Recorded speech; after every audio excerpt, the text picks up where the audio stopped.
has been said that man can create anything which he can imagine. I imagined living green on 319. I was once told the most common cause of failure is the habit of quitting when one is overtaken by temporary defeat. Every person is probably guilty of that at some time in their lifetime. The one thing I always told myself that I would not let that happen here at Living Green on 319. I just want to welcome the first greenhouse.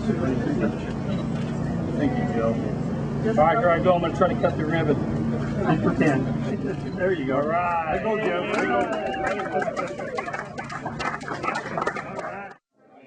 Joe. 2 years ago, CEO and founder of Living Green Homes, Jason Shire, began his quest to build the world's greenest home. He titled the project Living Green on 319, and with the house now complete, it's Shire's first of what could be many green homes. Seeing the 70 to 80 plus people here in the house was great. I mean, I loved it. I love the support, and it's not just all about, hey, look what Living Green Homes is doing, but let's show the community that we can do this, and let's start doing more of them. This one is very, very special. I think when it comes to Orange County, I don't know exactly, it's certainly one of, if not the greenest or quote unquote the tightest property here. When it gets tested, it's pretty much off the charts. The house was funded partially by sponsors, whose donations in total counted for nearly $250,000. Jason worked with Michael Stevens, president of Achieve Marketing Group, who helped him line up the sponsors. Once you have one sponsor on board, it's a little bit easier to say, oh, we have Verizon on board. Oh, great, well, tell us about it. So once the ball started to roll, it kept rolling. We probably talked to about a dozen different solar companies, and they finally made it come through, and they got it in before our grand opening, which was fantastic. And it is up and running today, and we can probably go look at the meter and see it spin backwards.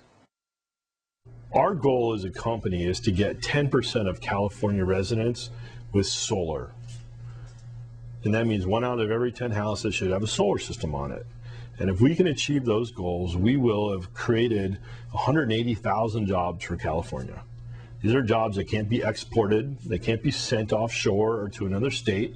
These are jobs that have to be done in California, 180,000 jobs. And in addition, we can help California avoid buying over $70 billion in electricity from outside the state. Durango attributes its success to a leasing program that allows consumers to get solar panels starting at just $995. To get the word out, Durango uses a call center that places 85,000 calls a day. Of those calls, about 40 turn into legitimate clients. Oh, what's that, ma'am? English? Okay, we'll call back then. Thank you. You're home right now? We're the first folks that put together a solar finance program, a lease program. And so the way it works is we put the solar system on your roof, we install it, we warranty our work, we even insure our work, we monitor it with a cell system, and we'll even come out and clean it if it gets dirty and stops functioning efficiently. We take care of all that, and you just get the electricity that the system has generated. According to a green building study by Gregory Katz of Capital E Consulting, buildings consume 70% of the nation's electricity. However, green homes use solar to cut down on that electricity and ultimately use 30% less energy than conventional buildings on average. If you can see it, it's working. When there's sunlight hitting it, it's working. And actually, if you wanted to get an instant perm, you could put your tongue in one and your finger in the other and get a little bit of electricity. About a month ago, I finally talked to a fine young gentleman that understood our concept and promised me, don't worry, the solar will go on no matter if I have to put it on myself or not.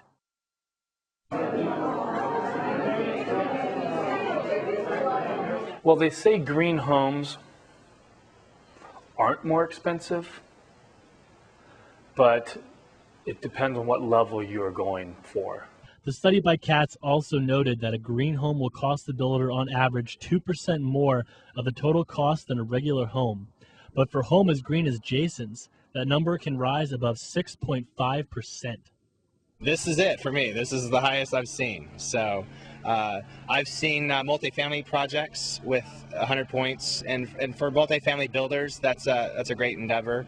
Nathan Krantz is a home inspector for Build It Green, a nonprofit inspection service. Krantz is rating just how green Jason Shire's construction really is. Build It Green gives points for green alternatives, like using LED lights instead of less energy efficient standard light bulbs. I've seen commercial projects go for LEED Platinum. So there's different rules and ways to achieve that, but for a single family home, this is the greatest I've seen. I mean, there's things I could have done to make it even greener, but there's a lot of things I could have done to not make it as green as it is today. I wanted to make sure if I was going to make a statement in the industry, that I wanted to make the greenest home possible at this day and time.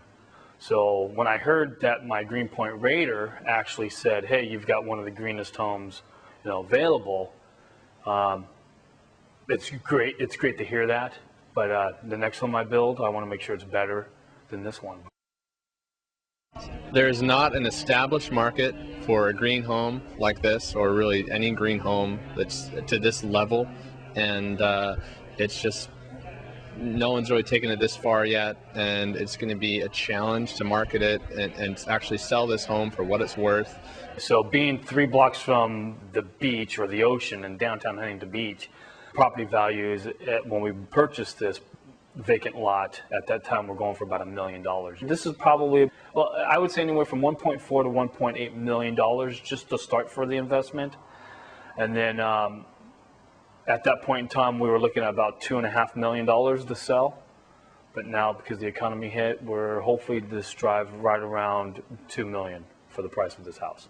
I think it's going to come down to taking homes that are similar to this home in similar to this home in this neighborhood, and then pulling the value of all the different green features, the insulation, the different HVAC system, and adding those back on top of whatever this home would sell for if it was not green. Jason says in order to find a buyer for his home, it's going to take someone that is a visionary in the industry. Green experts like Mina Chow, a professor of architecture at the University of Southern California, are noticing that homeowners' habits are just starting to change. The mentality has always been, for let's say a homeowner, is to buy a home, upgrade it, and then, or let's say renovate it a little bit, or even just live in it for a few years, and then upgrade to a better home. They're starting to realize that doesn't seem to make sense anymore. Maybe we should be building quality buildings from the beginning. We're trying to just enlighten people, let them know that there are homes that exist now that these people that are sensitive to interior toxicities can actually comfortably live in, and get out to the doctors and not so much try and shove that it's green down people's throats. You can see that, people are wanting to make the change, but it's a lot slower than everybody would have preferred to be. I think in the long run, it's worth it to be on the forefront and to help the industry grow and do things right. There's always got to be somebody out there to do it, and I'm not the only one. There's a lot of pioneers out there doing it right now, which is great. It's hard to give it up because it is it's like your first child. This is my first baby, and I'm excited, but deep down inside, I know it's a project, and I know I can do better. Living green on 319 was an idea. Then it became a labor of love. Then it became a labor of hate. And then I think it came into fruition to be what it is today. I think most people can walk through that understand green and building science techniques and agree that this was done right.